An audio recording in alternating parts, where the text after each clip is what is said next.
अखिया से गिरत बलोर हमरा जान के भाइयों कर मरले हाथ गोड़ बांध के।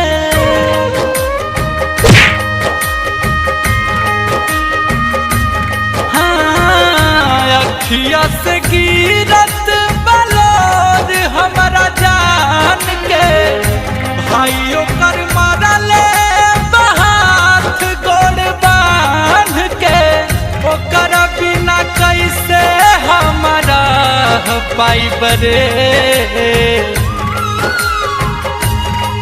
एगो सुइया जहर के, एगो सुइया जहर के डॉक्टर से दोनों के लगवा दे माई रे।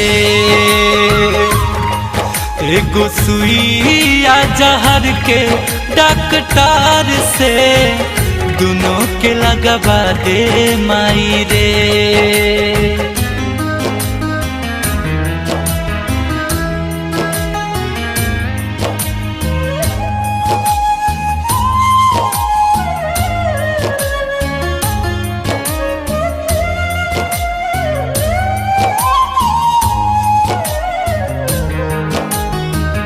माना तानी जात हमर बड़ुए दोसार हो। चिर के देखाए के बाद खून के कलार हो। ए माई माना तानी जात हमर बड़ुए दोसार हो। चिर के देखाए के बाटे खून के कलार हो।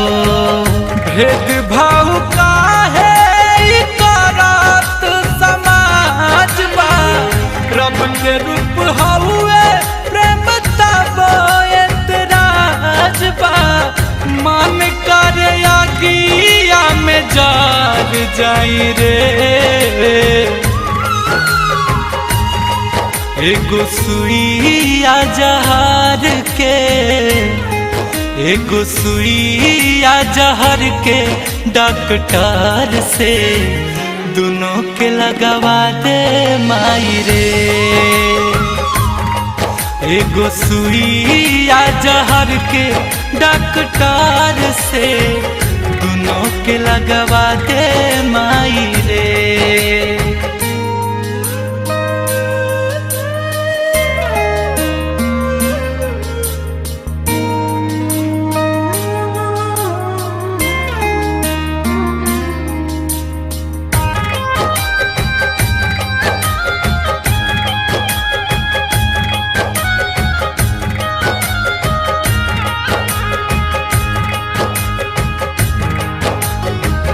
घर से बाहर निकलल उनकर हो गइल माना।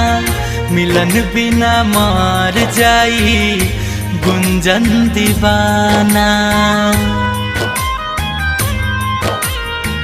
घर से बाहर निकलल उनकर हो गइल माना। मिलन बिना मार जाई गुंजन दीवाना। करिले निहोरा माई दोनों हाथ जोड़ के। बुझले दरदिया तू अपुआ अनमोल के। दुल्हन बना के ओकर ला दे माई रे। नाता सुइया जहर के, नाता सुइया जहर के डॉक्टर से दोनों के लगवा दे माई रे। नाता सुइया जहर के डॉक्टर से दोनों के लगवा दे माई रे।